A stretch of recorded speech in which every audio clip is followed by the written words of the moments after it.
How are you empowering men? How am I empowering men?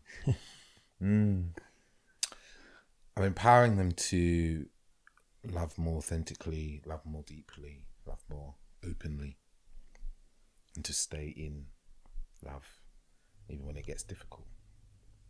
Even feels uncomfortable in themselves, to stay with it. That's really the work. I think men might not see it all there, but that's how I see it. Do you think it's easier now to exit than ever before in time? Yeah. It's less accountability and there's more ways out now. Yeah, both externally, just because of the options, right? Or the illusion of options, right? With dating apps especially, there's the illusion of options. That we're always one swipe away, right? From someone else. But I also think there's an internal exit that can happen around distraction.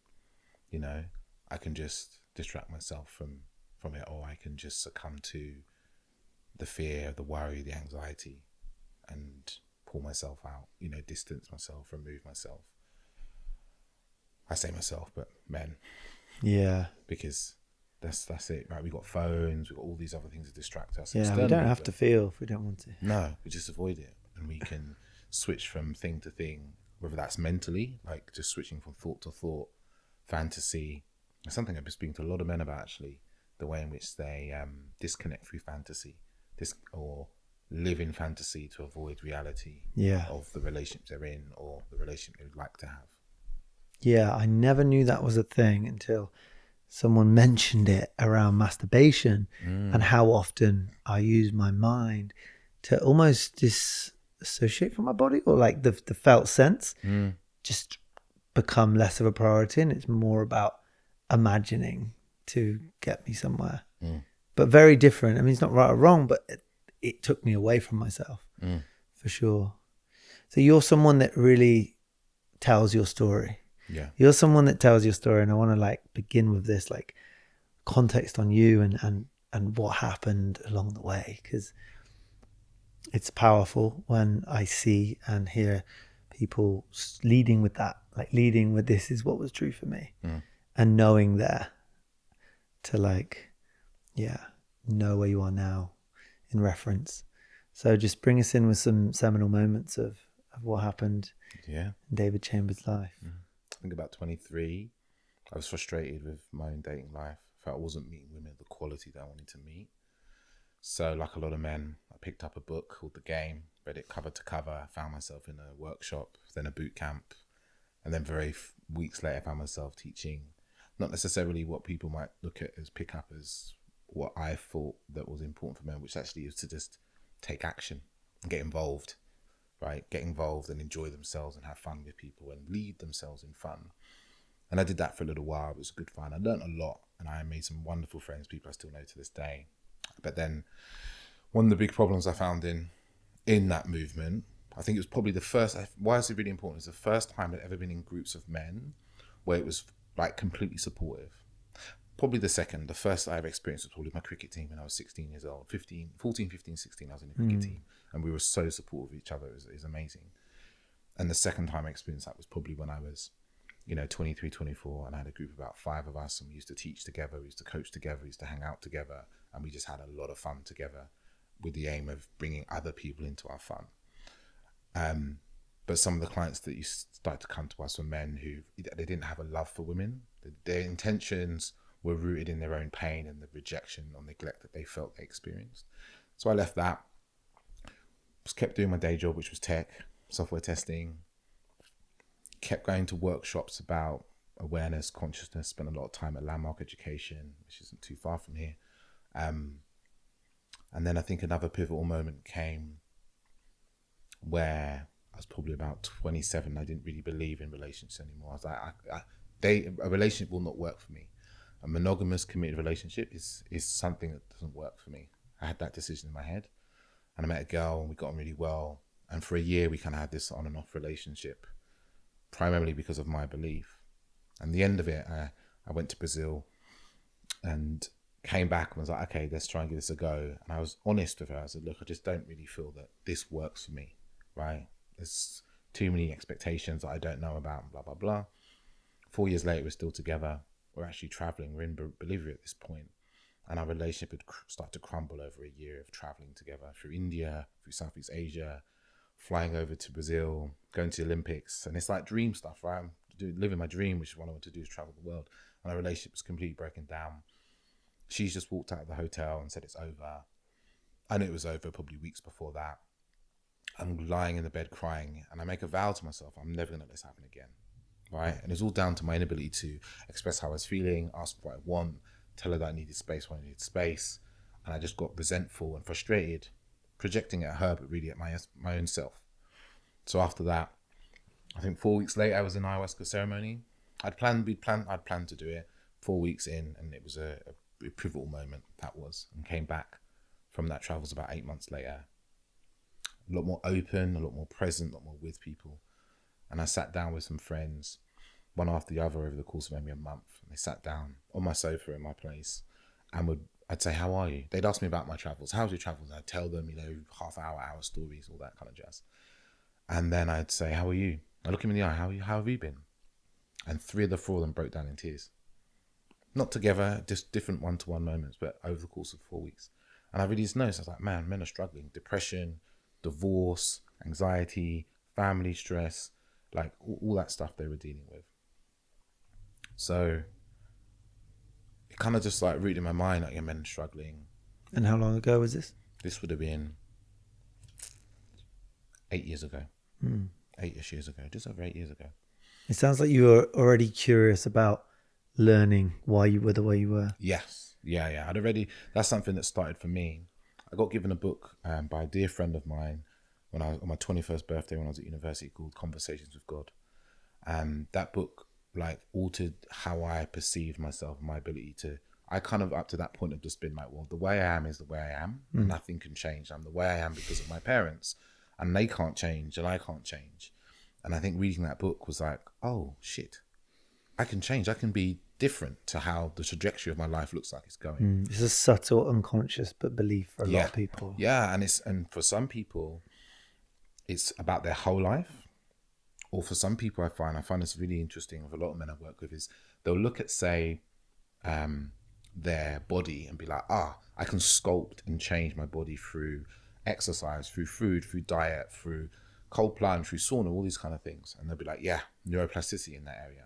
Or they'll go through their work and they're like, yeah, I can become a better, I'll say, salesperson. Better salesperson. I can write better code. I can learn new programming languages. I can learn a new skill. I can learn how to, be a carpenter, and I can be a bricklayer. I can learn all these skills. But then when you try and ask them to apply that same idea of growth to a relationship, they're like, no, this is just how I am. This is how I am. And you're like, well, wait, you've just told me how you've excelled in all these areas of your life, and you're telling me that can't apply to this area. And I think I'd always seen myself as, that was the last area for me as well. I was like, okay, this is the one. It's hard, it's uncomfortable, it's painful. But it doesn't have to stay that way. And I think that's the key thing I keep saying to people is, I know you've experienced pain in relationship, but it doesn't have to stay that way. It doesn't have to keep being that way. It just sometimes, not for everybody, can be some of the hardest change we have to make, because it's like the root change, isn't it? It's the root experience we have of being an adult, or coming from a child. Is like, we are wounded in relationship, usually with our parents, and then we're probably wounded again in our adolescence and teenage years, and those things really sit deep on us, right? But it doesn't have to stay that way.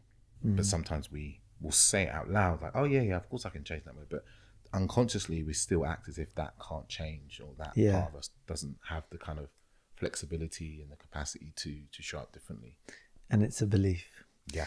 Often it's the belief that you've identified around what story you're telling yourself, what is and isn't possible, because what you think is possible will actually impact your choices, behaviors in leading up to it. Like, if you don't think something's possible, then you're just not gonna act in a way that is conducive to that thing happening. Yeah, I've seen it so deeply occur in front of a couple I've worked with, where they don't believe their partner's listening to them.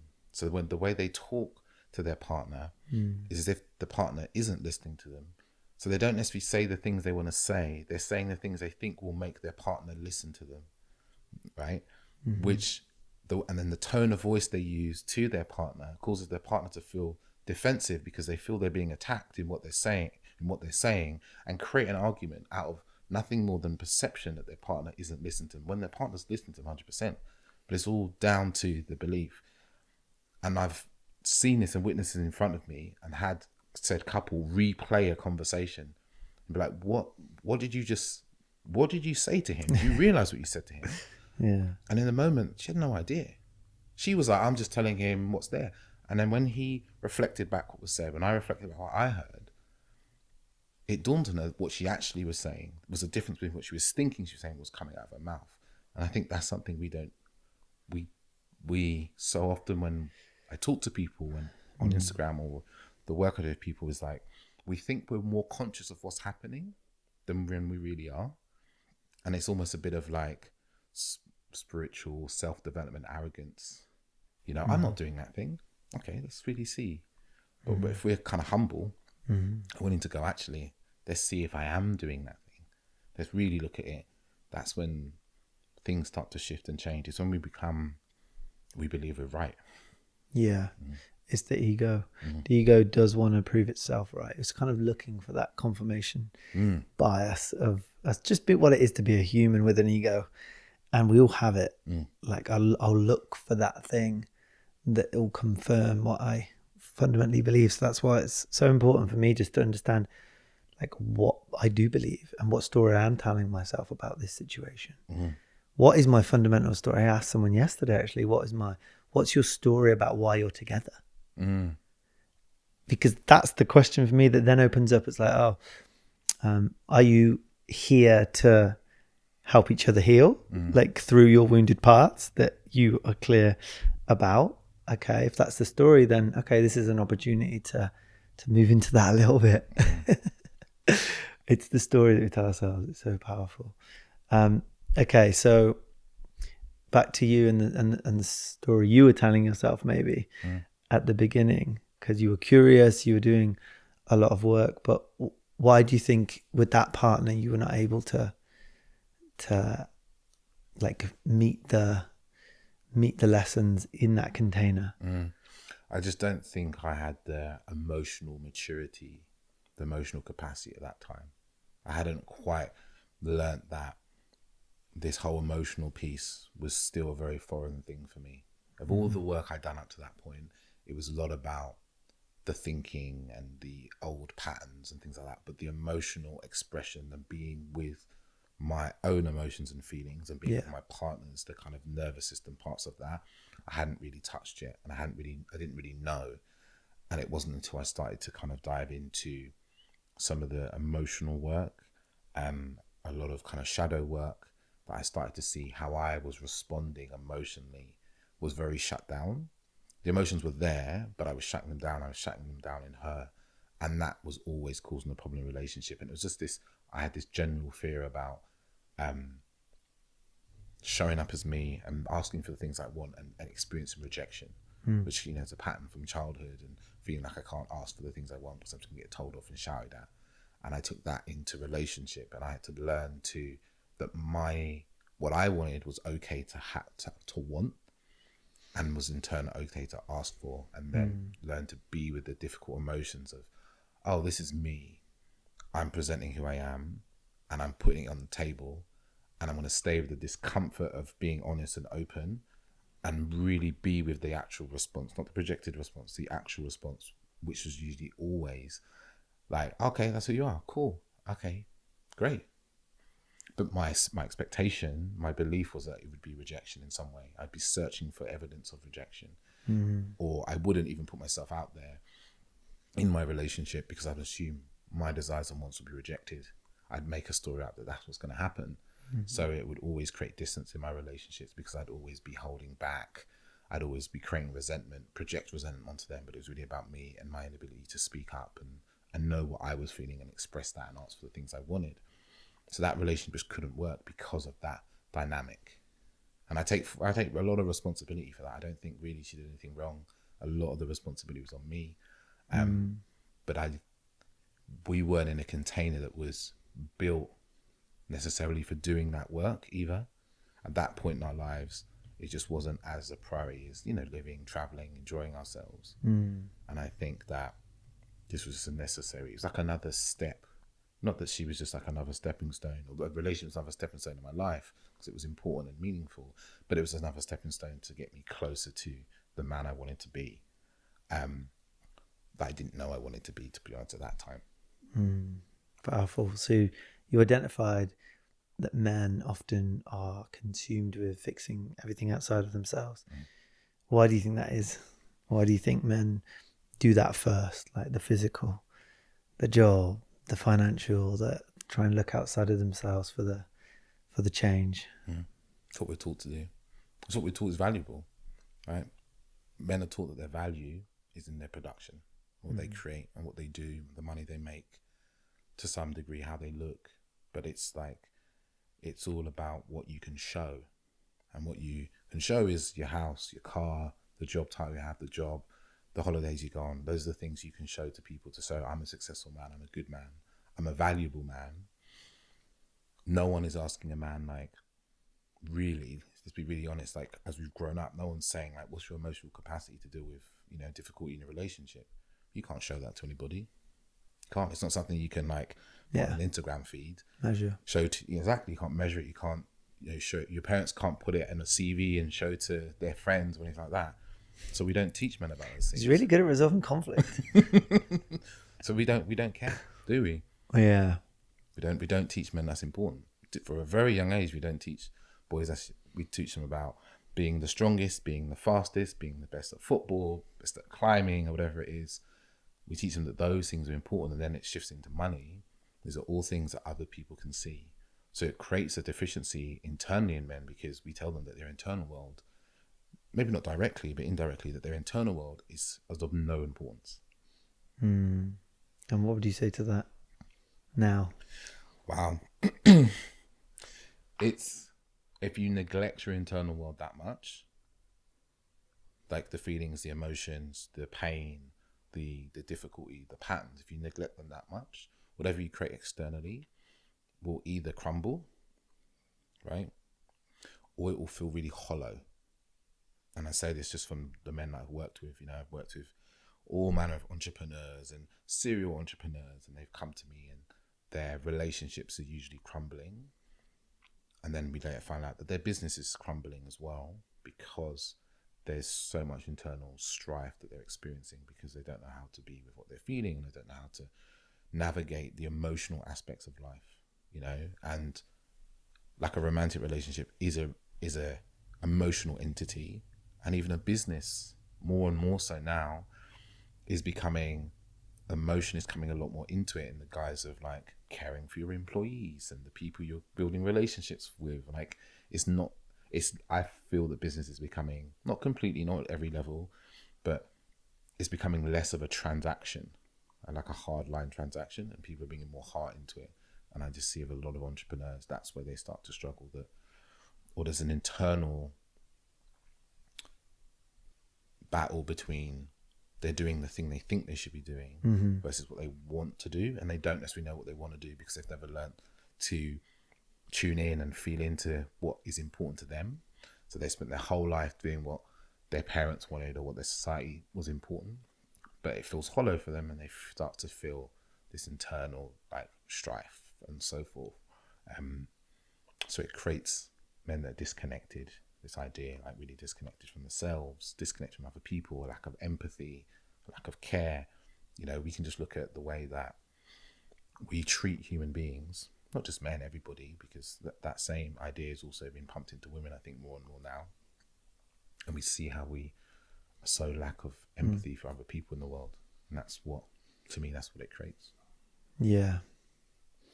The people that you work with, the men that you work with, have they got to a point where they have completely surrendered to their pain? Or do you work with people that are on the way to, at what point do they catch themselves? Is it other people revealing to them and them having to be accountable to that? Or is it men that are in so much pain that they just don't know what to do, and they are kind of feeling like they're on the precipice of something quite, severe, bankruptcy, suicide, like these big moments that people often then ask for help. At what point do you think most of the men you work with come to you? Where are they at? Most of the men, 90% of the men come through crisis, and the crisis usually is relationship breakdown or potential breakdown. So like it's men who are in long-term relationships or marriages, and it becomes it's on the brink. It's on the brink of breaking down, and they can see it, and it's been communicated to them, or they can see and feel it in the relationship, and they want to save the relationship. Relationship breakdown, and the relationship has broken down, and it's completely broken down. It's like no contact, and then they're feeling the pain of the breakup, or they're struggling to move past the pain of the breakup, or there has been an identification, usually by an ex-partner, of their behavior, and instead of being defensive for once, they've taken it on. They've seen what the partner's reflected to them, they can see, and then it hits a piece of pain. They realize that this behavior is a pattern. They've noticed it. Usually those are the common ones. Every so often a man comes, he's like, I just want to be a better partner, or I want to be happier, I want to be more connected to myself, but usually there's an external life crisis that they feel. And what's the first step when you work with them? Do they feel, are they dysregulated? Are they like, where are they at internally? Do they have the resource to start to make change? Like, I'd like to know that first step, do you think? I think the first step is getting aware of what the landscape is. Like, okay, there's a breakup. Breakup's a really common one. All right, you've broken up. What happened? What do you think happened? Tell me what you think happens. Let's start with that, and then we might get into that. Let's get awareness of the landscape. What did your partner say happened? And what do you fear was happening? I like to get to fear. What's the fears you have about what's happening? What's happened? And then usually that starts to point towards some childhood stuff. With guys, it's usually some sort of childhood piece around how they've seen their fathers be, or how their mothers were treated, or something like that. And there's some sort of reoccurring pattern, or there's some sort of living out of something that happened there, and they're reliving it, or they're trying to avoid that happening to some level to their inner child or something like that. So we get awareness, and then when you have awareness, you start getting deeper awareness of okay, when you are in conflict, what starts happening? What happens to your body? How do you start feeling in that moment? What do you want to do? Where do you want to run? Start to get a real a bodily experience, to get them back into the body, and start to give them some tools that when they start to feel dysregulated, or they get into conflict, of coming back to presence and being in that. And then obviously inside of all those kind of two pieces, especially the first round awareness, is you get into the beliefs, but you got to get a lay of the land first. Get a lay of the land. What's going on? What do you think's happening? Let's be honest. That's the hard part, right? Let's be honest, because sometimes we can be stuck in blame, right? I was their fault, it's the way they act. But blame is like a shield. It's like a wall. It's a deflection, right? It just stops anything getting through. And once we take that aside. And sometimes a simple question with that is what if you're wrong? What if the blame you have about it being all about them? What if you're wrong? What would that mean? What could be happening then? We start to unravel some of that, because then you can get behind the kind of like experimenting with thoughts, right? Let's do a thought experiment. Yeah.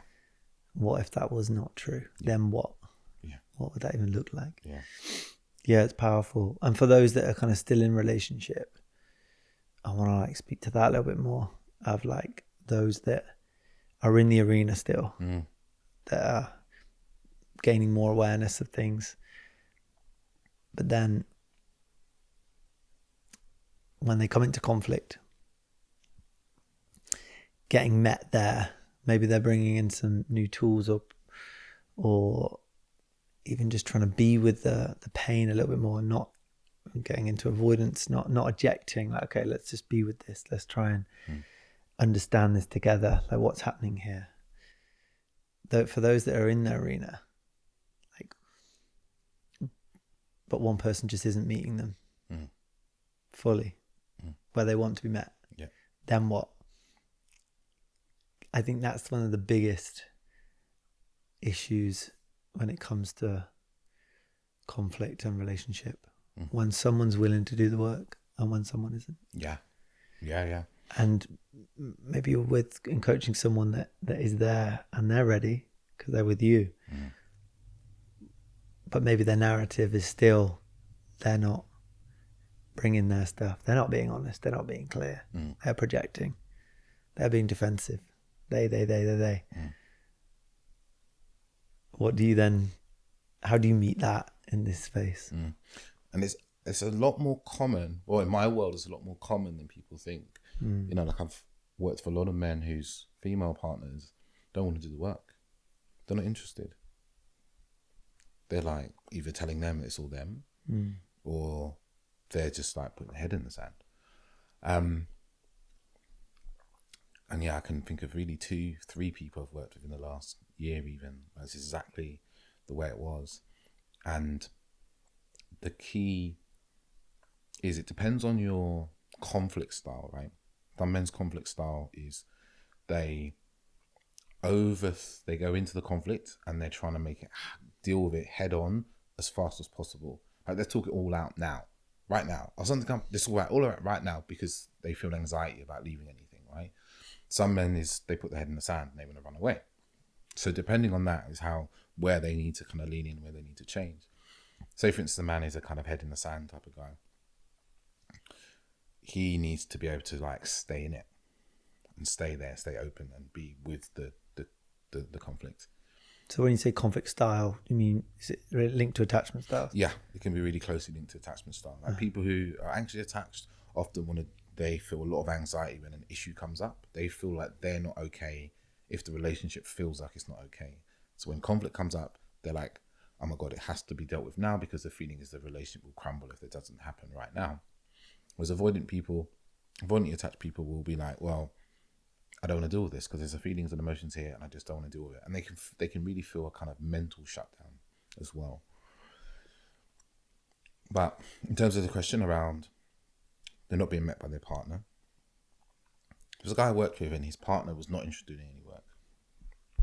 It was his fault, apparently, the whole relationship issue. And the work we really focused on was like, she wants to be in this relationship with you and you want to be in a relationship with her. Really great sign. Good starting place, right? If you're both actually committed to a relationship, even if you're not really the second stage of not committing to like facing the work, and that's okay, but you're both in it. There's a commitment to the relationship. Yeah, if you're arguing, generally, like, it's because you really want to be with each other. Yeah. You just don't know how. Exactly. And then sometimes it's a good starting place because there's commitment to the relationship. There's a book called Get the Love You Want. I think it's Harville, Hendrix and Kelly Hunt. And one of the first things they do, they got like a bunch of exercises at the end. And one of the first thing is that like make a commitment to being fully in with all your energy into the relationship. This cannot, the process they guide you through, they're like, that cannot work if you can't do that first thing. So in that case, if they're both in, the other partners want to do the work, is just meeting the person where they're at. Not trying to force them, not trying to push them, just meet your partner where they're at. And be open and be compassionate and being understanding and being curious. And with a lot of the men that I work with are avoidant, like that's hard for them to do. So that's their work to do, to be like, oh, I'm going to be curious, I'm going to be open, I'm going to be expressive about what's going on for me. And I'm going to create a space where you feel comfortable to speak because I'm not placing any kind of pressure or guilt on you to be a certain way.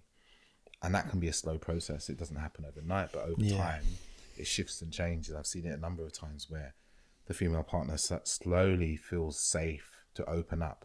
And because often in those cases, what's happened is at some previous time, she's experienced some sort of being shut down for expressing, being shut down for being in, asking what they want. And there's a kind of retreating. It's almost like an avoidance that's for them where they feel like, okay, my feelings have gone unmet or my energy's gone unmet. And to stay safe and feel safe and not feel hurt and rejected, they have kind of pulled away, but they're in the relationship, so they need to feel that experience of safety to come back. And that's the kind of training for the man, to create the kind of culture, environment in the relationship where he creates the safety, even when she may even be volatile, unhappy, angry, to start to that piece of being really grounded and really still and boundaried as well, right? I think sometimes when we talk about this stuff for men, it's like, oh, you should just take any abuse and the shouting and blah blah blah, but no, boundaries is super, super important. Like, if your partner is abusive verbally, physically, hard, very clear boundary. I say hard boundary, but not instead of delivering it in a harsh way, deliver it lovingly, kindly, but like, and holding the boundary. And that's actually a really great way to create safety, because there's clarity in who you are. So it's creating an inviting space that's safe for people. And then for, say, the anxious clients I've had where their partners are avoidant, it's learning to be able to hold themselves in, there's a conflict, and not catastrophize that conflict is going to cause the end of the relationship and it's all going to crumble, so that they don't kind of become so dysregulated that they're trying to force the conversation right now, which will just push their partner away or make their partner feel unsafe or whatever it may be. So again, it's creating a safe space for both people to actually open up and talk. So this is where it's quite magnetic, you know, and I've seen it, and I never really phrase it in that way, but it can be so magnetic if one person is willing to kind of meet them where they're at. Yeah, but also is get over your stuff that would, like, you know, if we call this a soup, you know, this moment of soup, and you're throwing like mud and dirt in it, and you're muddying the soup. If you start taking full responsibility for your mud and you're not putting it in there and you're filling it with spices and lovely flavors, so it's an inviting aroma, right, to bring your partner into, but taking responsibility for that, but also not necessarily taking responsibility for your partner's stuff as well. It's like holding that boundary of like, well, this is, and that's a hard thing, right? What's my stuff? What's your stuff? Because there's often an overlap or a gap. But I think it's like learning to be able to really master creating safety in spaces with partners, right? Because then it becomes an invitation. You start to create a space that they've never experienced before. Maybe they didn't have this conflict education growing up. So when you start to create a space where they feel safe, it's like, oh, this is a new experience. It will feel strange, you know, or if it's a long marriage, it wasn't like this in the past. So they're going to tentatively move into it, but it will take time. It was not going to happen in 2 weeks, 6 weeks. It might not even happen in 3 months, right? But once it's solidified and created, then everything can change very quickly. Once that safety is really there and the other person feels it, and you're both holding like the commitment of the relationship, the commitment of this culture now, things can change really quickly because of the safety that's created for both partners. Yeah, and that's the foundation to do any work, to create any change. It's beautiful listening to you speak. And I'm like revisiting relationships as we go, and I'm like, yeah, that was not safe, and that was not responsibility, and it's fascinating. I often get like an imposter type language in my head, and I'm wondering how long it took you to move through this, because more of a personal question of like not being able to resolve conflict in a past relationship, not taking accountability, knowing where now, years later, knowing, wow, all this is new awareness, like new grief, new pain coming to my own conscious mind about that preventing me from showing up.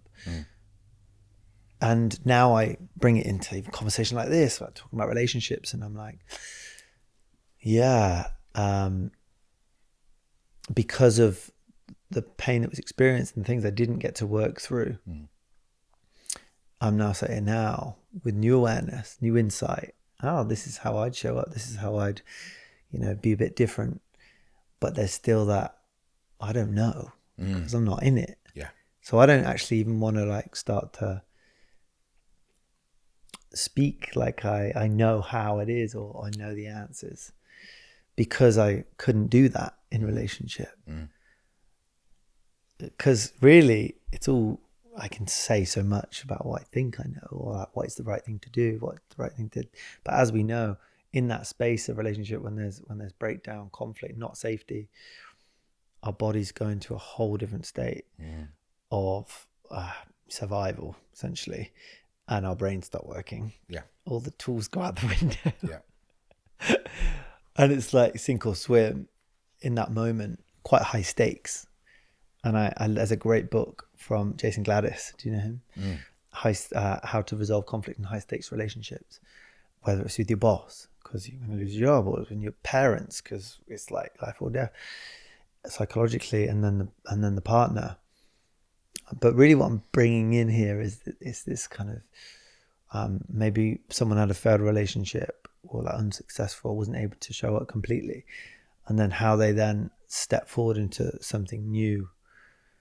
With that, like almost it's like carrying a lot of pain and doubt whether this is going to show up again, or could you speak on that a little bit? I can, very personally.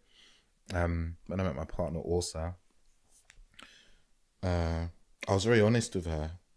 I was like, these are my patterns. These are my patterns. I can be avoidant. I like to have a lot of space. I like my alone time. Not that those are negative patterns necessarily. In conflict, I shut down. When there's tears, I want to run away. If you get emotional, I find it uncomfortable. But I'm in the game of moving differently in relationship. I'm in the practice of handling these situations differently. And I don't think I can be perfect. And I'm also leaning on you to show me, tell me when you see these things come up, and I'm open to listening. Even if I might be defensive, I'm saying now my intention is to be open to listening. So I communicated it. Yeah, so you had the awareness. I had the awareness. You provided the context. Yeah. Almost like laying it all out. Yeah. And even my doubt, like, I feel, I don't know if I can do this, is one of the doubts but I'm going to keep showing up. And I think it's what I say is like, you're going to have the imposter syndrome of that. Can I do it? I know the theory. I know it theoretically, but I worry that in the moment I might not do the thing I need to do. And I always look at it more, and I was talking about this last night. It's like, in the past, I would get triggered by, it wouldn't even be a word, or just a look would trigger me into feeling like I can't speak my truth and say what's there. I think a big thing in one of my past relationships, not my ex, was like, anytime I mentioned about my past of dating other women or being with other women, my ex would look at me a certain way and it felt disapproving. So then I would shut down. I might start a story about my travels and then just stop, because I'll be like, oh, I know where she might think it's going to go. So it's a really big thing to me in my relationship also. It's like, I want to be able to speak freely, and I want you to be able to speak really freely about your life. I don't want you to hold back on the things you've done or whatever. And I once started telling a story, and she looked at me in a certain way, and I noticed the trigger. I was like, oh, she doesn't want me to tell this story. And I started to slow my speech.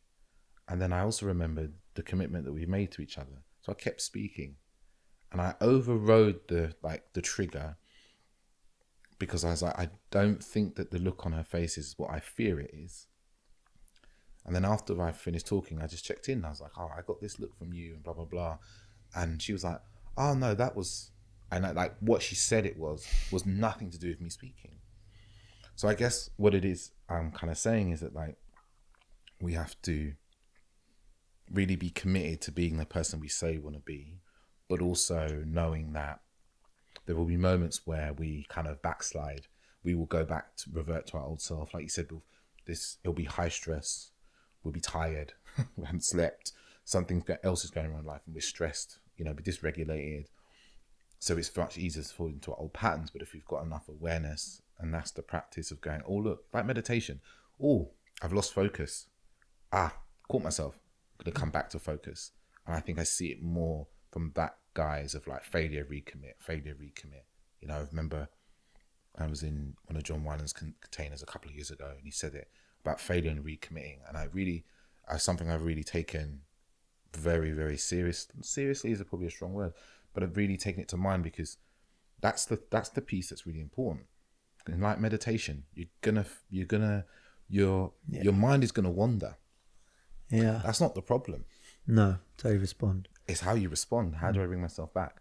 So it's how can I shorten the space between the loss or the shift or the I've dipped into an old pattern of avoidance for me, of like, I've shut down, I'm in my room, I'm working really hard. Why have I'm doing that thing. Okay, what am I doing? I'm working really hard. I'm avoiding talking to also about something. Okay, who do I want to be? Who do I choose I want to be? Who have I committed to being? Let me get back to that. And that might include clearing up, going, oh, hey, to my partner also, like, hey, I've noticed that I kind of stopped talking for 3-4 hours. What come up for me was this, and what I'm committing to is this. Or I might not have to say any of those words. I might just look at her, sit on the sofa next to her, hug her, kiss her, and we've that's a communication in our relationship, you see. So I think it's that fear of not living up to the person we feel we can be the thing that blocks you from having the opportunity to practice being the person you want to be inside a relationship, because the fear will stop us from getting into the relationship or going near it, because we don't want to be a kind of failure, right? It's a big fear for a lot of men, failure. Relationship failure. Or just failure in general, because we look at failure as this, we take a temporal event, I say this a lot, and make a permanent meaning about us. I failed in this relationship, so I'm now a failure.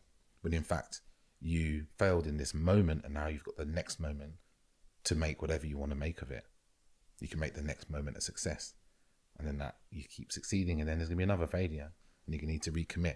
It's just seeing it as this kind of continual now moments of choosing how we show up. And when I started to look at it like that, and like, oh, I did shut down, that's okay, I'm going to come back to my relationship, I'm going to come back to connection, I started to learn more personally. I see it in my clients, it's like, that stuff's going to happen. This is where repair is really important, you know. This is where coming back to the commitment of a relationship and coming back to connection and the tools we have to do that, because then those little momentary breaks in connection or failure, whatever word we want to use, they don't define the relationship. They just become kind of part of being a human inside a relationship with another human. Yeah. It's, for me, that's the consciousness part. It's like not identifying with this thing, not like it's the chaos within the relationship, but it's like taking some space to actually understand what the container even is, and what's this. It's sort of practicing life constantly. Yeah, powerful. There's something I want to bring in, like, what don't we take to our partners?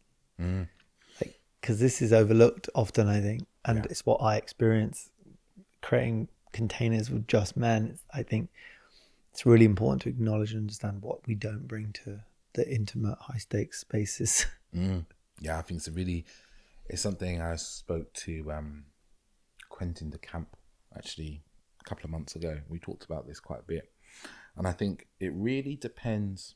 Again, I think I like to put it down the lines of attachment sometimes, because I think it's not so clear, because obviously there's so much nuance to how we relate. But like, some men are, and I say myself included in this, my predominant way of being would be to not really talk about anything, right? Because I want to avoid the feelings and so forth. That's my kind of default pattern or learnt pattern.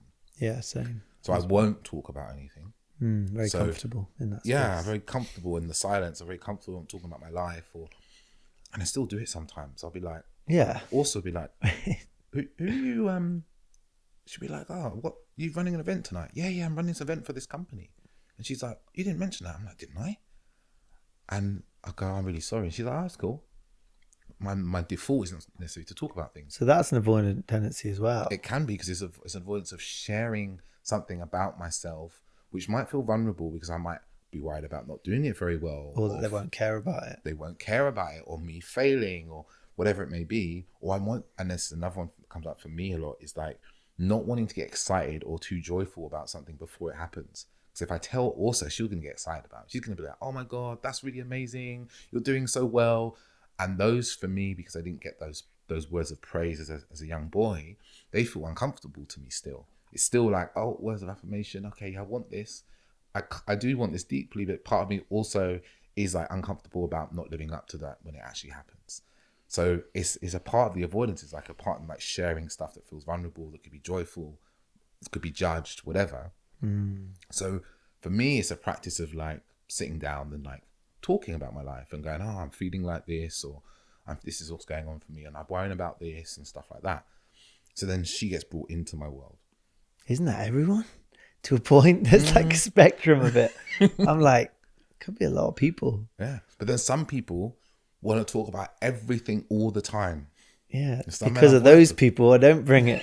Exactly. Because we don't, us avoidant men, we don't want to be one of those people. Yeah. Because we've dated them. It's big for me. Yeah. Or we know a friend of ours. I don't want to be an over-explainer. What is it? The one that's just like oversharer. Yeah. That is like the opposite of North Star. It's like the thing I go away from.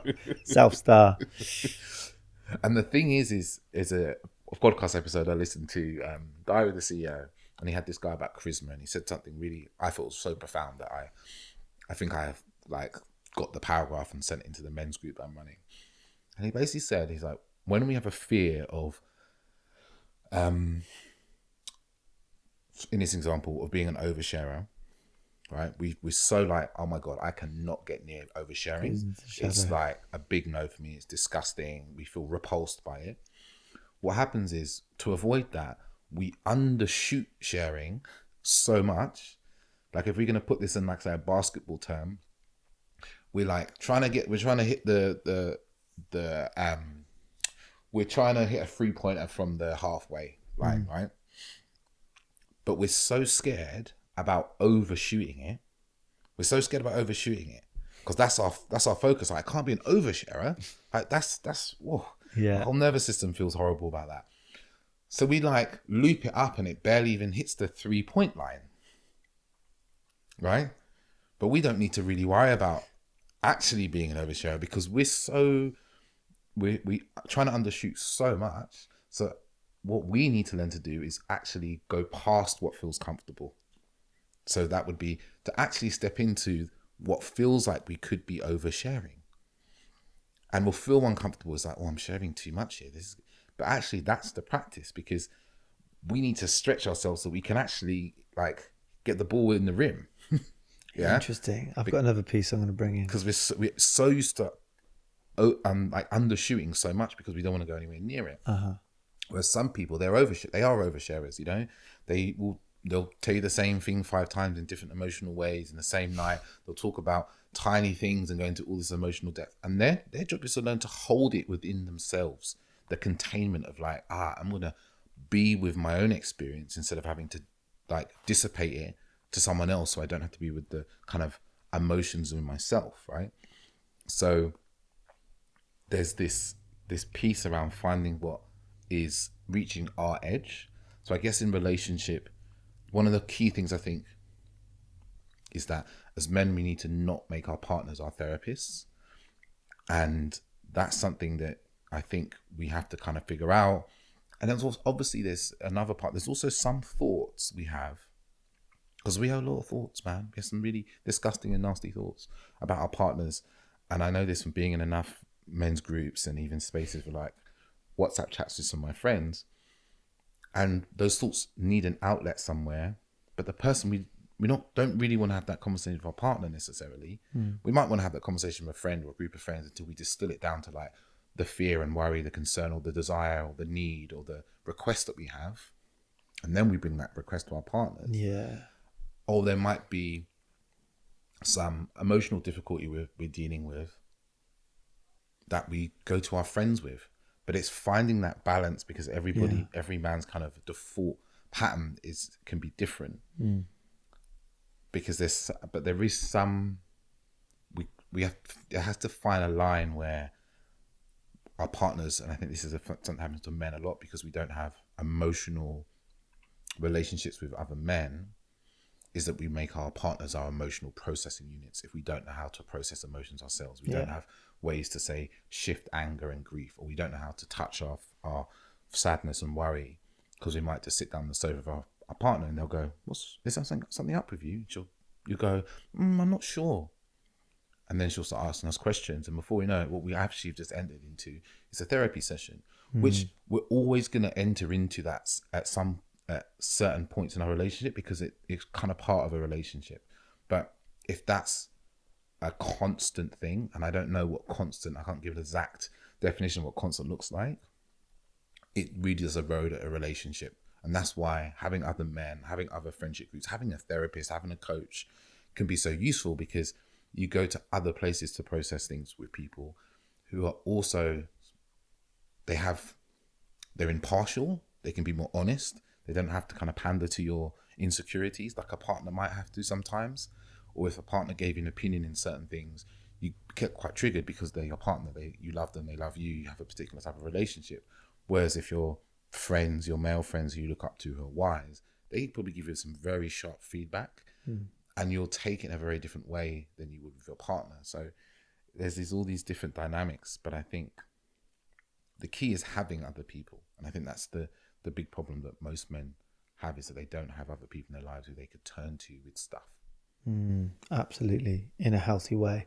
Allow it to be witnessed, seen, and not fixed, changed, but like understood and provoked and prodded into what the root of that is. It's a very, very important point. I see it as like bringing to the relationship the context of why I might be feeling anxiety right now, but also the context of this is what I'm doing about it, and this is where I'm feeling into it more. It's like, this is coming up for me, but this is what I'm doing about it. And that creates safety, I think. It's not just like open-ended, and it's not to say it's right or wrong, but too much open-ended thought and questioning, it's lack of safety. Like no one knows really where they're at. To circle back to a bit of the avoidant, so what we spoke about might feed into this. For me, is a need in a relationship, a high stakes relationship. I need to be asked how I am. I'm not going to overshare. So it's as a result of that. And I'd like to even feel into that here. Like, where would that even root? Where would that come from? Do you think? A lot of the time, I don't actually think it's important to really hack at the roots of what it is. It's a simple thing. I need to be inquired about. You need to be inquired about. For me to be sharing exactly what's going on for me. Not all the time, but often just to check in. Maybe that's walking through the door. How's your day? I'm not going to share about my day if I don't think it's welcome. If you don't think it's welcome. So yeah, I don't want to be the one. That's to interesting. That's the word. I want to tell you about how my day's been. Yeah. Why would it not be welcome? Is that a question? Yeah. Why would it not be welcome? Because people are busy. There's stuff they're dealing with. Like, it's timing. I think it's the right time. So I guess the question that comes into my mind is like, has that been your experience of people that they're too busy to listen to you? Potentially, yeah. Has it been my experience that people are too busy to listen to me?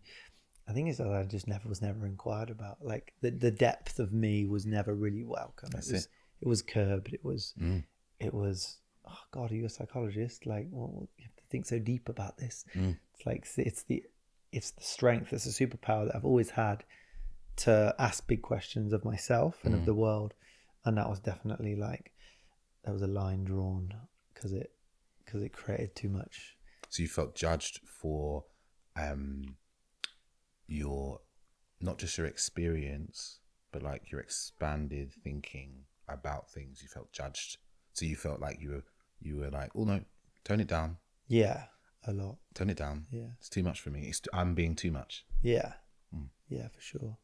But it's interesting. It feeds into like, it's a need of mine. I need you to ask. Yeah.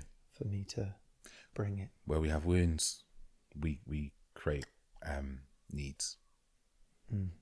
Yeah. Our wounds become needs. I think it's just to bring that context. It's like, maybe I've got ADHD. I think that's important for people to know. It's like, again, revealing my experience, how to authentically relate. I need to welcome and reveal what's true for me. And this is the thing I've understood about myself. and this is everything we're really talking about, to bring that forward and be like, this is the context of who I am, where I've been, what wounds I have, and how that is the like foundation for intimacy, because it just creates, everything makes sense in context. Maybe we don't have that context all the time, but it makes sense that you feel that way. Yeah. And then it leads me to a question. Who would you need to be in relationship? What would you need to embody kind of traits to be able to just share openly and freely without permission? Yeah, you touched upon that, and that brought something new for me around my practice is now kind of leaning into the edge of oversharing, stretching that comfort, because it's likely, and it is comfortable for me not to share, because I don't want to be the uncomfortable space of judge for oversharing, because I know what that feels like. What was the question? Who do I need to be? Yeah, who do you need to be in relationship to share freely without the need for kind of explicit permission? Like what behaviors and traits do I need? Yeah. Confident, like someone that is okay being judged. Yeah. So it's like confidence and being okay with being judged. So when you feel into that, being that person, being that man, authentic, unapologetic, grounded, know who I am, have a very unwavering value system, and also people around me that I trust. Because when I am oversharing, or the context, the way I'm being is maybe too much for the space or the environment. I need people around me that I trust would just speak to that directly. So that's always been important for me. So then the practice is to stepping into that way of being. Safer not to. Yeah, totally.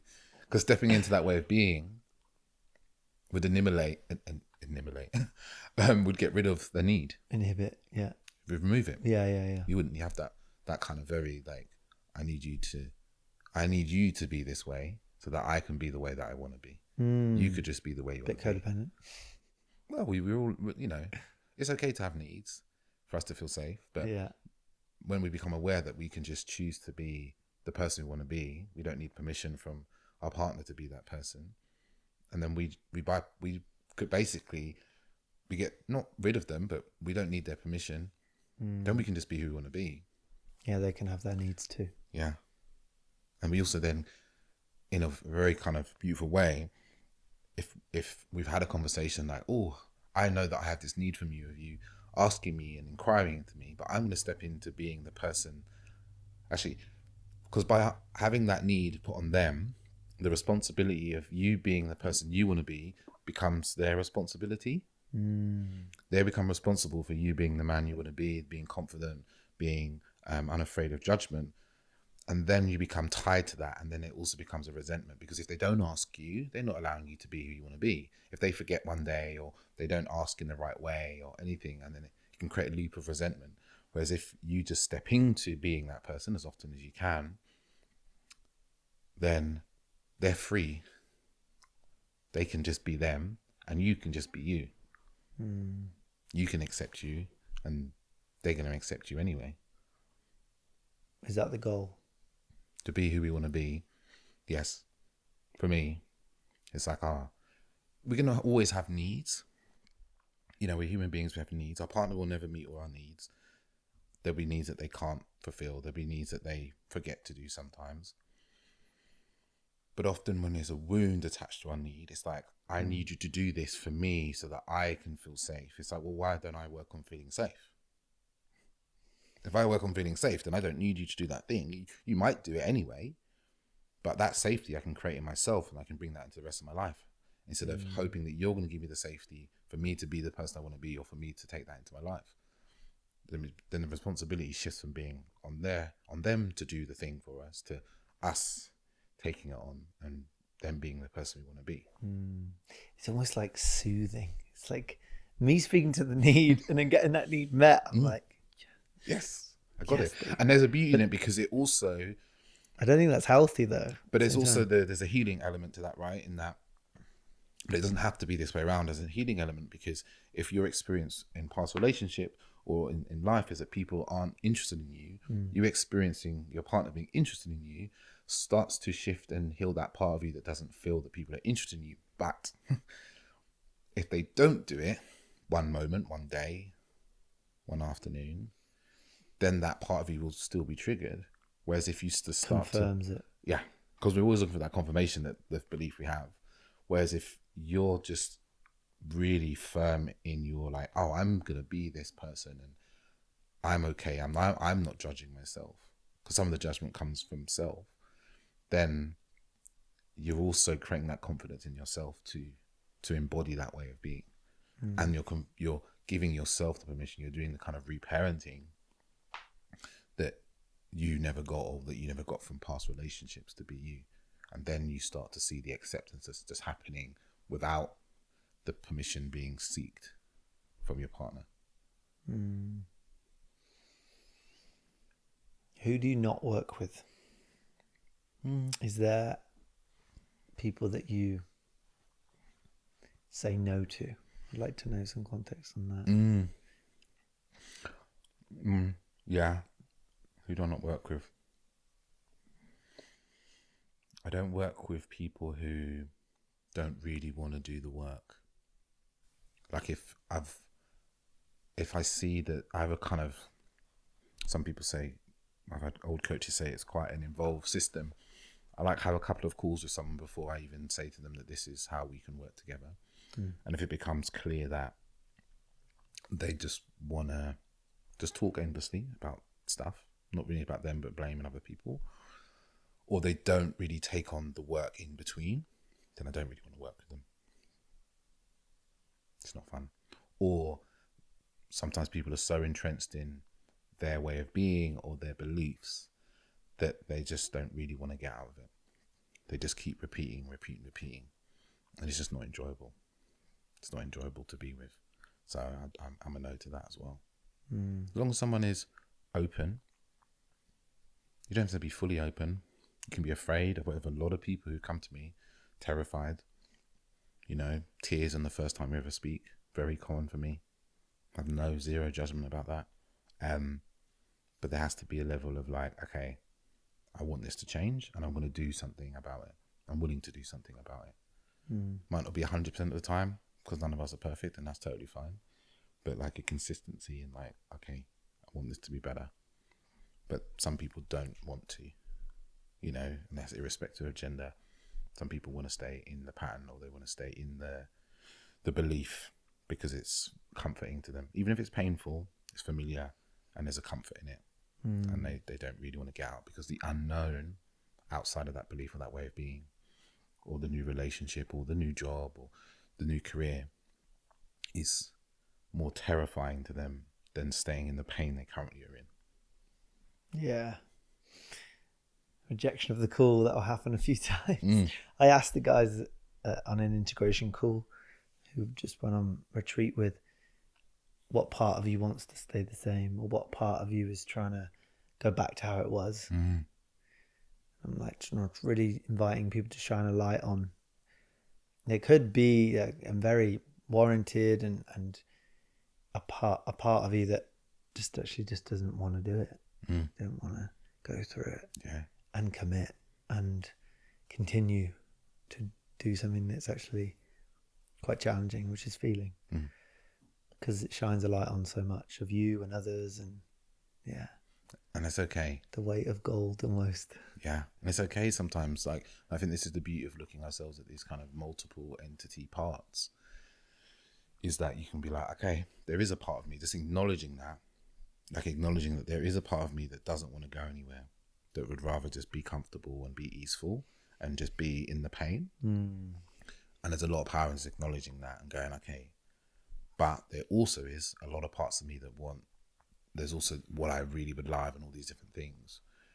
And a choice, conscious choice. Do I want this part of me to rule me and have me, be where I've always been, or have this pain? Or do I want to move into something new? Do I want to move into new friendships and new connections, new relationships and deeper love and all these things. And that's why I think like inspiration is so powerful in the work of like not just being driven by like fear, but also being driven by inspiration. You know, a North Star, something that's guiding you, something you want to aim for, can be so powerful, because in those moments when the part of us that wants to stay the same, it can feel so powerful, so heavy. But if we don't have a vision that feels compelling, that doesn't feel not just aligned, but also like exciting, this heaviness can be way more powerful than that. For sure. What would you say are the top things to start prioritizing for men at this time, in this interesting, I think cultural landscape changing and reforming and reapproaching like what it does even mean to be a man? Like, is it the men's group? Is it a community? Is it a practice? Is it a coach? Like, what does it look like? Those kind of priorities that are like kind of maybe under acknowledged, underappreciated, or just non-negotiables, do you think? I think there's vitality in there. I feel like years ago I would have said that when I say vitality, I mean things like sleep, energy, exercise, mobility, movement, embodiment. I guess I'd also bring into there like a deep feeling into the body, that kind of vitality piece, you know, sleeping well, eating well, moving regularly, and a variety of movement as well. Because I know a lot of guys, they're like, yeah, I'm lifting big weights. That's great. But like, you know, how tight are your hips? Are you carrying a lot of tension in your solar plexus all the time? Or do you even notice when you feel stressed? Does it happen 4 hours later that you notice? Or can you just notice in the moment, like, oh, I feel nervous now. My heart's quickening a little bit. My throat's got a bit dry. Do you have that level of like introception? And I see that as part of, I guess it may be slightly different from vitality, but that inward understanding of the body, I think is really, really useful, something to really bring some attention to. And obviously things like meditation, breath work, even things as simple as yoga nidra can be really powerful in that area to do regularly. That's the kind of internal. And then I think there's our environment, and I think that's the sort of people we're with as well, the information we're consuming, the conversations we're having and listening to. Like, you know, do you wake up every morning and get straight on your phone and read the news? And then you read 5-6 news articles about how terrible the world is and how, you know, you're whatever, like you're so marginalized or whatever. If that's the reality you're living into, then what you're consuming is probably detrimental to your body and to your mind. Or do you wake up and you feel the ground, or you look out into nature, or look at someone you love, or sit in stillness, or, you know, bringing life into the body? You know, it's like, how are you, what are you consuming? You know, these pivotal moments before bed and before you wake up, these are kind of important parts. Who are you spending your time with? What sort of friends do you have? What sort of conversations do they have? They're not all going to be perfect. Like, you know, I love talking about football. I know it's the most pointless thing really to talk about, to be honest, because I can't control it. But there's there's also, one has to have enjoyment. But if the conversations you're having with your friends are not nourishing to you, and I think this is something that we overlook so often. If the conversation you're having with friends are not nourishing, then there's something you should really do about that. Either you start to have different conversations, or you start to find some more, a different circle of people and friends, which I guess that can lead into, you know, men's groups, men's programs and stuff like that. Like, being around good men has been, I'd say, life-changing to me, you know, like in these last 5-6, I think I've been lucky. I think I've known really good men for a long time. You know, I've got a group of friends and we went to Thailand recently, one of the guys' 40ths, and it's really good, solid dudes. Like, we're out there, everyone's pretty much married or got kids, and we went to bars and clubs and stuff like that. You know what the beautiful thing was? There was no sleazy behaviour by any man there. And I only really knew 3 or 4 of these guys well, but not a single man. You know, what do you define as sleazy behaviour is like, you know, ogling at women, like getting drunk and trying to grope women, or, you know, just talking about women as objects and, you know, trying to cheat on their wives, or, you know, this sort of thing, hitting on women and stuff like that. There was none of that. None. Not an ounce of it. And I was like, wow, you know, because I've been on lads holidays per se in the last kind of 10 years. That's it. That's norm, you know. Or I'm talking to my clients and Yeah. they're like, oh God, I got this stag do, Dave. And you know how many clients I speak to, and then I got a stag do I'm going on, and I'm really anxious about it because I've known these guys for a really long time and I know their behavior and I don't want to get involved in that. Like, I'm thinking about how can I back out and stuff like that, you know. And there wasn't an ounce of that, so I feel really blessed in that way. And then through the work I've been doing, I've met wonderful men like yourselves and the Ben Bidwells of the world, and, you know, even this couple of guys I was with last night, a guy called Merv and Ruben, like men who are of consciousness and want to have great conversations and deepen themselves in life. So that's a really important aspect. And I think also, I think this was becoming more important to me, is this capacity to love, you know, because like, what else is there in life, you know? And that can sound really like woo, but actually, you know, I was speaking to a woman called Anna Machin. I don't know if you've heard of her. She's like researched love for like 25 years. And she's super practical, you know, she's a researcher and puts people through brain scans and stuff. And she's like, when it comes down to it, all there is love. Everything we do, it's in the name of love. Yeah. So if we can't be open to that, and we see things as transactions, or we don't know what we love, we don't know how to love people, experiences, tiny moments, then we're missing out on life. So I'd say that, you know, the vitality, the body, the embodiment, your environment, the people around you, the information you consume, and your kind of capacity to love both life and that includes feel, because once you can feel more, which is always really overwhelming, that was how it was for me. And then you learn a kind of discernment or a kind of filtering, because you can feel into the subtle. I learned a lot through Tantra doing that, like feeling the subtle, and you can just feel like, oh my God, I really love how this sofa feels when I sit on it. Like, it feels amazing. And then you can feel, you can take a moment, it could be just 2 seconds, and be like, man, that feels good. But when you disconnected from what you feel, everything's just very neutral. Like, even a good friend, or you miss moments where your friend is struggling because it just feels really neutral to you, so you don't feel anything. So I think that capacity to love is such an important aspect for us. And, you know, I still feel I've got so far to come.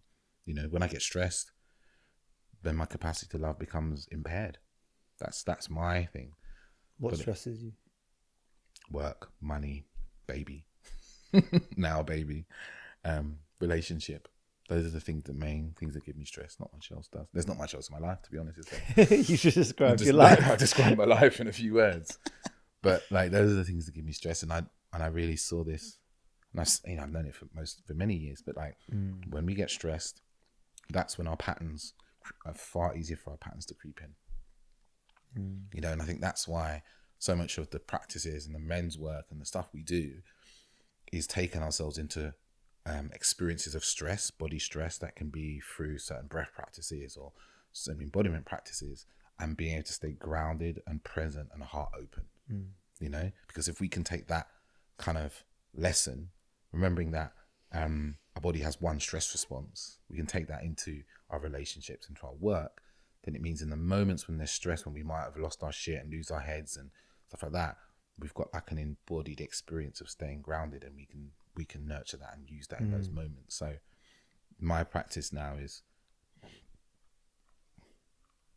you know, I've got a little baby, and it's just, you know, brought up a lot of father stuff for me, is being able to like use what I've learned all over these years to like navigate that, and had that increase my capacity instead of kind of shrink it down. Range. Yeah, but also be mindful that like the first 18 months are pretty much, you know, chaotic, as people say.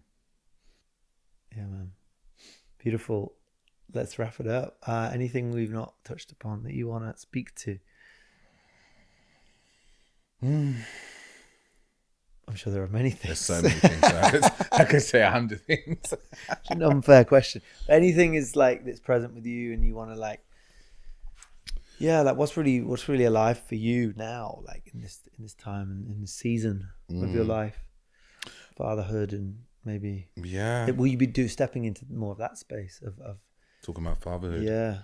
You know, what's come into my space is, you know, kind of in this, I always use this phrase, like we're in like a post-adolescence world now, after we've had this series that's like really shifted a lot of people's eyes on young boys.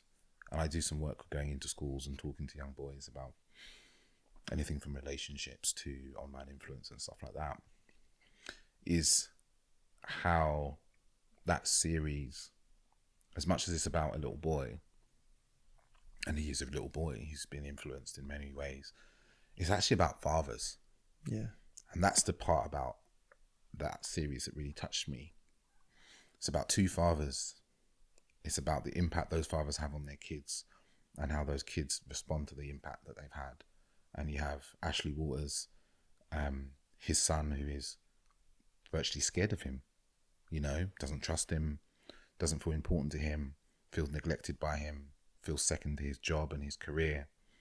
And we have Stephen Graham's son, who's Jamie, the boy that committed the murder, who doesn't know how to be with his emotions, has a lot of anger, right? Understandably, you know, if his father beat him black and blue, like he said.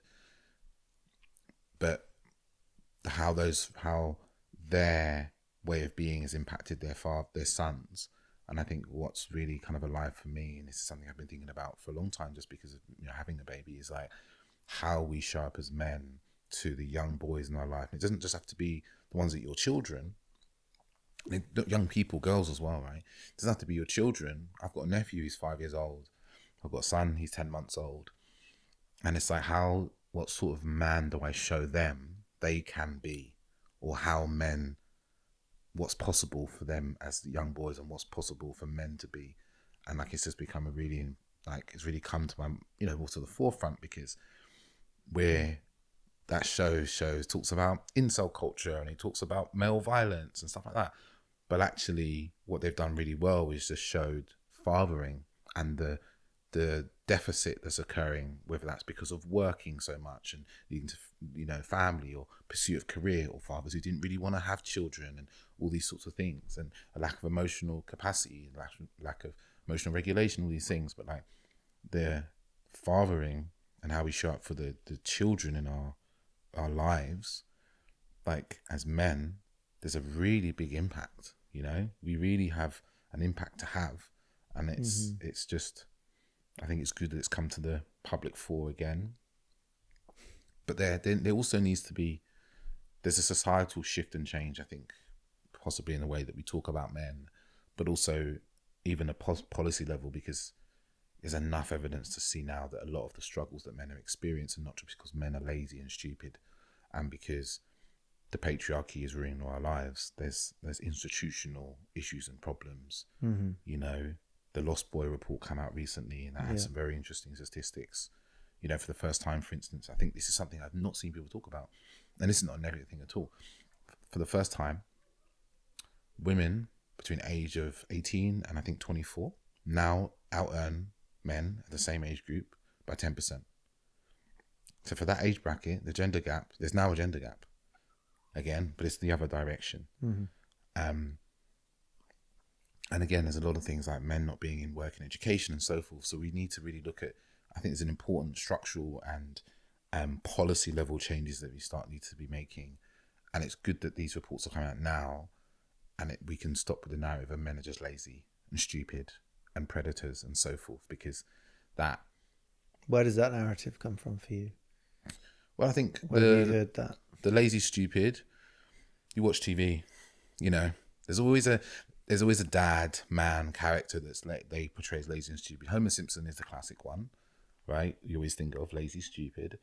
And then I think as men we get what makes the news about men is predatory behavior and cruelty, you know, because that's the kind of already listening about men. Not to say those things are not happening and men aren't doing those things, but that's the things that make the news. So that becomes the main listening for who men are. So the men who are struggling silently anxiety, depression. Mental health has become a bigger thing, but they end up being, they're just not kind of acknowledged so much, but they're still also seen as predatory, lazy, or stupid. You still get that same label applied to you. Whereas I think now we're seeing more that, like, oh no, the way that our society is built, even though it's a patriarchy, even though the people in power are men, I got nothing in common with Mr. Boris Johnson or Keir Starmer, right? Apart from my genitals, really. I'm a black man. I probably have a very different level of education. The sort of people around me would have been completely different. All these things, I probably got more in common with most women than men like that. And I think it's oversimplification to be like, because we're men should just sort out, men like that should just sort out everything, and men are in charge, so they should sort out the stuff for men. But that's the way the patriarchy works. It may be a patriarchy, but the patriarchy that we live in is only about a few people at the top, and really don't care about any men that are further down the food chain. They probably care more about the women in their lives than the homeless man that sits outside the station at Highbury. So I think the simplification of men are lazy, stupid and bad is doing us all more harm than good, to be honest. For sure. Yeah, and what responsibility do media, what responsibility do they take? Because a lot of people get their information of what it means to be human, but a man in those spaces, online, TV, books, films, magazines, games, like how men portrayed. And there's a spectrum of it, but yeah, there's definitely those archetypes you can see. But what the question is, what responsibility do they have? It's top down, like, and also that just the education system that just does not serve boys, and it's evident. Like, at what point is that going to change? Yeah. At what point do we start looking at fundamental things such as boys and education? And I had George the Tin Man on. He's coming out soon, and he really dives into the data, and that's what he wants to focus on, which is really good. We need people like that to understand, like 400,000 boys have been either kicked out or left school in the last 5 years. It's significant, and yes, there's Parliament doing whatever they're doing about it, but there's so many factors to it. There's so many factors. How we even are as a culture, like our relationship to behavior, and how we choose to shift and educate and change when we see destructive behavior, whether to themselves or others.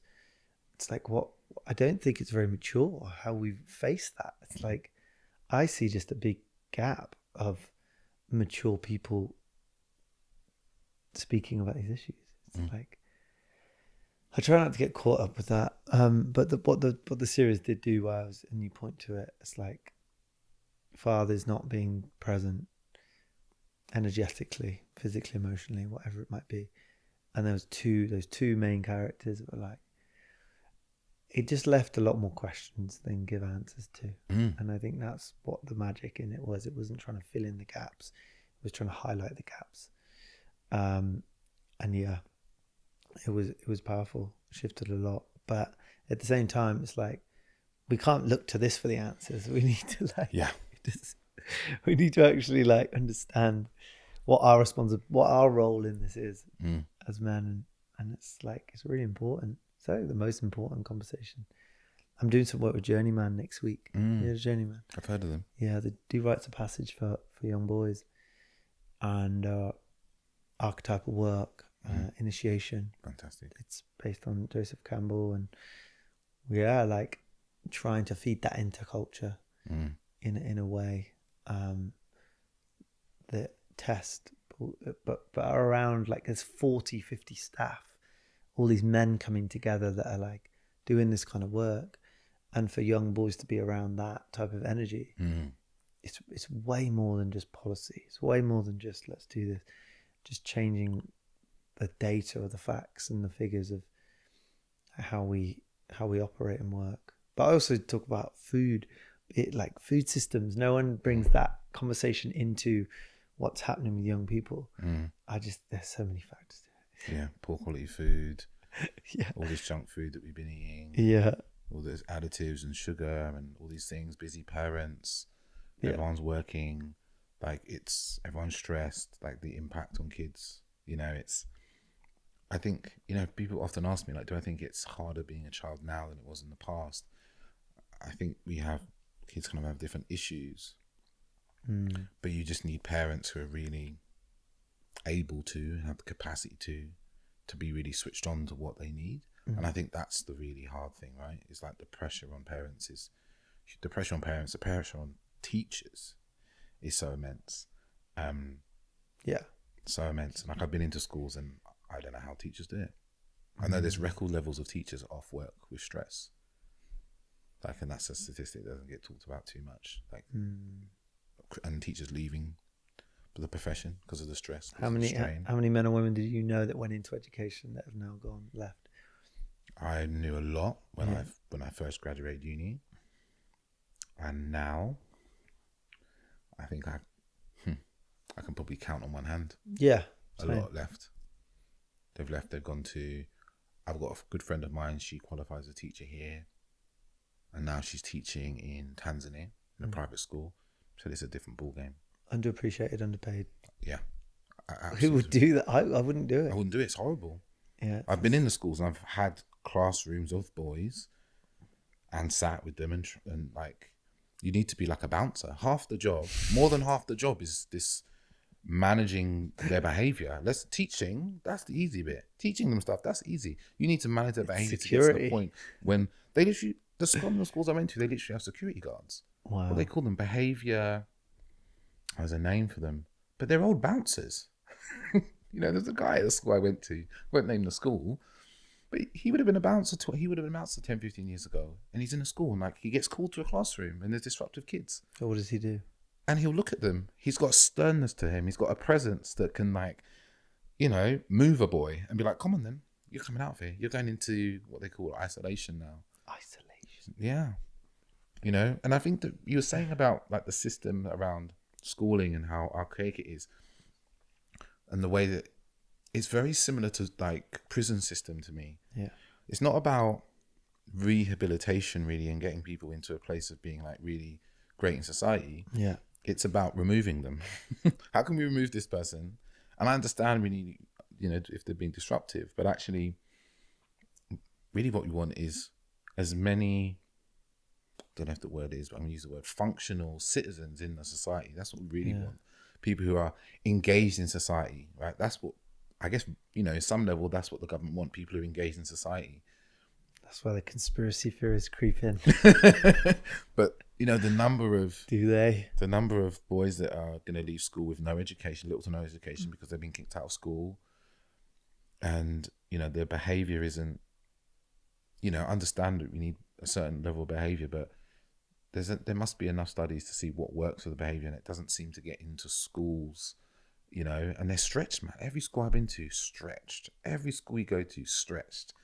I've been to a number of the years, and they're just so stretched for staff, for time. I did a talk at one school. I was meant to have 25 minutes with every year group in the assembly. Some of them, I barely had 10 minutes because... oh God, yeah, that thing happened and that overran, so that meant that thing and the knock-on effect of this. So you're just like, wow, the teachers, they're just constantly stretched. Imagine you're in profession and your whole day, you are dysregulated the whole day, every day, every single lesson. Kids come in, they're dysregulated. The school's just, how's anyone going to learn well? It's a system that, but because it kind of works enough. Especially for girls, it works enough for girls. That's an accident. It's not deliberate. It was a complete accident. What was that linked for? Yeah, it was a complete accident that school worked really well for girls because it wasn't created for them in mind. Yeah, it was just like there's a happy accident. That's so true. When we brought girls into school and then put them through the university, we realized, oh wow, they do really well in this system, and it probably caused a bit of a problem and I don't know for sure. It's just my kind of imagining is that. It probably caused a problem because if girls didn't do so well in the system would have been changed earlier, right? They didn't have to change the system for girls, but if the girls were performing poorly as well, then we would have gone, actually, there's something wrong. But because girls were doing well, we just looked at boys and gone, well, why aren't you being like the girls? What's wrong with you? It must be something wrong with the boys. You know, that's something I heard a lot when I was in schools. The way they would talk about boys, if the boys are the problem, we have a boy problem. Those words were said to me by teachers, and I'd be like, wow. Yeah. Imagine how interesting it must be that you talk to the boys as if they are a problem, and how that impacts their behaviour. I've had people say there's something wrong with that boy, and I'm like, that's what you say to them. Mm-hmm. Well, they're like, well, not directly, but like, yeah, that's how we communicate to each other, that one has something wrong. And it's like, oh wow, this is how we communicate about young children. That's the psychic message we pump into them. Yeah. When we're around them. I'm at school, and I felt like that at school, that teachers thought there was something wrong with me, that I was stupid. And what's one of the beliefs I've had to battle with? That I'm stupid. Because that's how I felt. That's how I was treated constantly, until I met a couple of teachers who didn't treat me that way. And what did? They changed my life. But you know, those teachers then, they had the space and, you know, capacity to do so. But do we equip teachers with the kind of tools to treat children that way, to have the time with kids? Because that's the one thing you really saw was, yeah, sometimes I could sit down with a boy for half an hour and be like, tell me about you. What's going on with you? How are you? And they'd be like, what? You're not just going to tell me what to do? No, I want to know about you. But most kids, they don't experience that at school, because teachers don't have time, too many exams, there's too many targets to hit. Like, it's become this very that's it. like masculine energy place. A school is a nurturing place, right? Yeah. But it's become this very target driven, and if schools do well, they get more money. If they do badly, they get less money, which is fucking crazy, right? So the schools that don't do very well, they get less money. It's a masculine frame with a lot of women involved. Yeah. So it kind of also resembles culturally what's happening. Yeah. With like this juxtaposition, this kind of distance from what it means to be a woman in the world in this masculine structure of how we relate to progress and linear thinking. And yeah, cerebral data. It's nuts, man. I think it was John D. Rockefeller or something that went on around factory workers, and you've seen the reels of schools meant for factory workers. It's like, well, okay, but now we're saying it's actually benefiting girls. So like, what's going on there? I think it's obviously how we develop. I think it's just, if it works for certain people, certain children, we're going to spend our time kind of leaning towards who it's working for. Yeah. And perpetuating that. Yeah. And exactly that we see, right? Like, schools ideally are meant to, the average school is to pump out workers, people who are going to work, go into the system and get a job and work and so forth. And then certain schools are more geared towards creatives and people who are going to be leaders, you know, and those are the upper echelon schools, the private schools that exist, that have always existed or existed for a very long periods of time, where the leaders come from and so forth, right? Those schools are teaching those people to be leaders in some level. They're teaching those people that they are the future. Like, you know, they're teaching them that they are important, right? And then they go into the world and they believe they're important, right? And that's how they move through the world. But we lean towards the kids that are doing well in the system. So the girls who do, you know, generally very well, kids from certain backgrounds that do very well, or kids who are neurotypical, because, you know, they're going to do well. And then the kids who don't fit into that, they become a problem because they don't fit into the system very well. And it's a lot of effort to create a system to cater for those. So there's this, and I felt like that. I was dyslexic from a young age. You just feel like you're just like trying to be pushed into this system, like you're literally a round peg in a square hole, and they just keep forcing you into it harder and harder. And you just feel like there's something wrong with you because you should fit into this kind of system.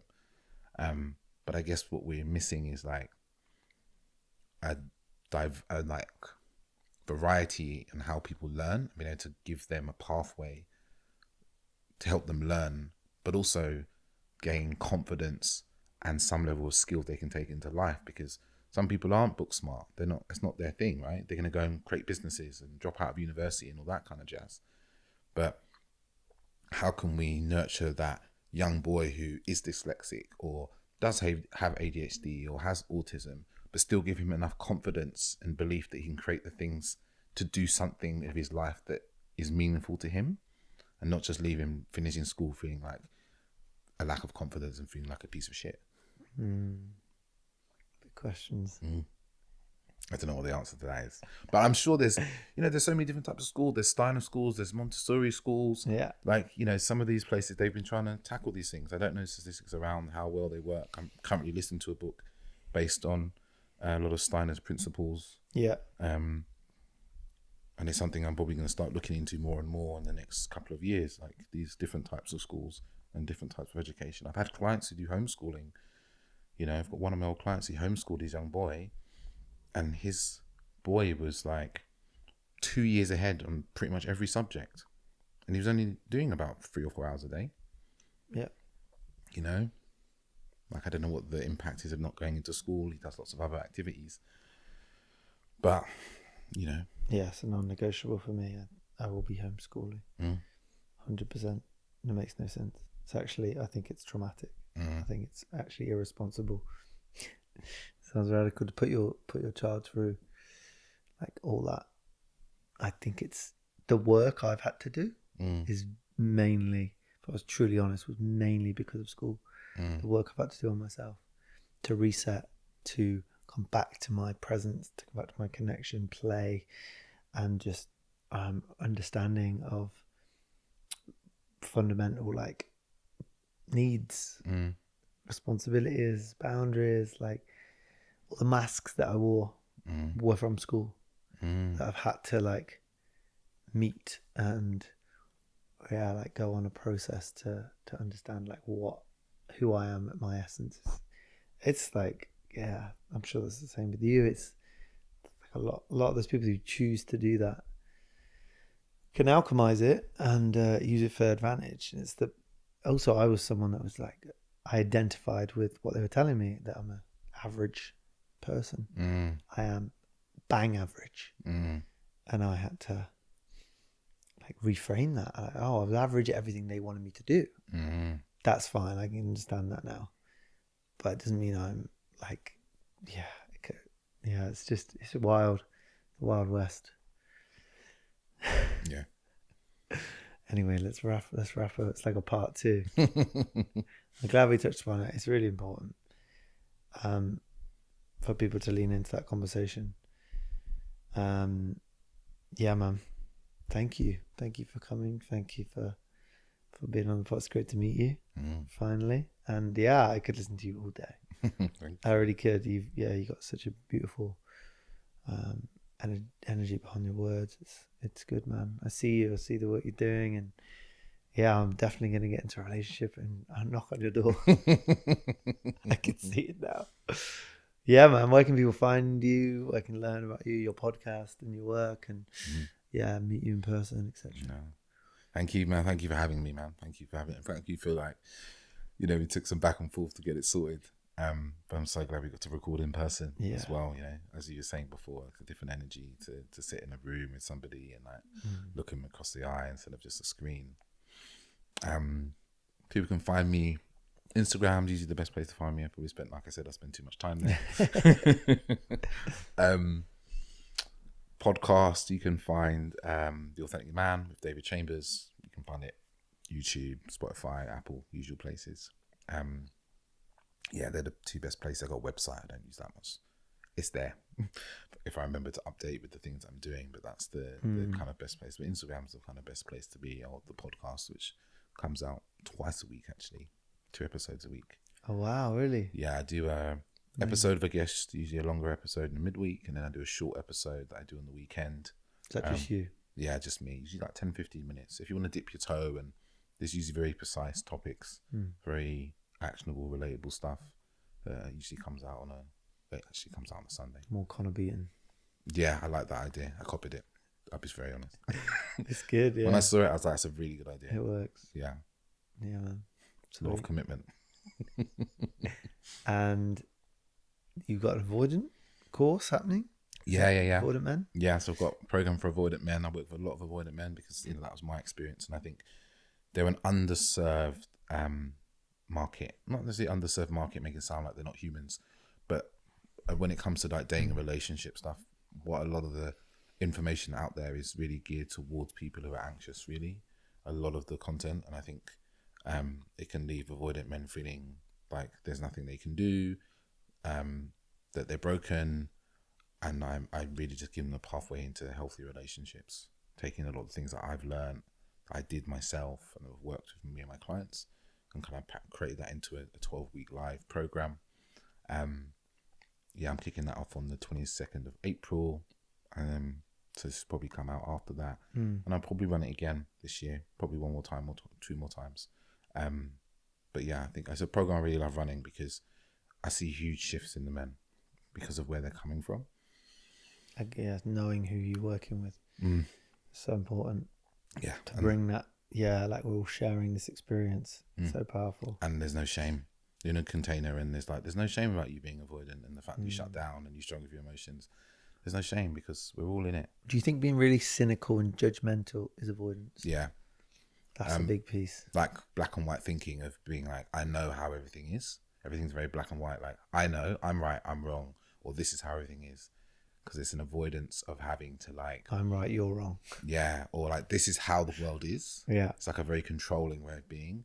So, and it's something it's actually a really emotional piece because being wrong, we relate to failure and mistakes, and we usually had some negative experience around that.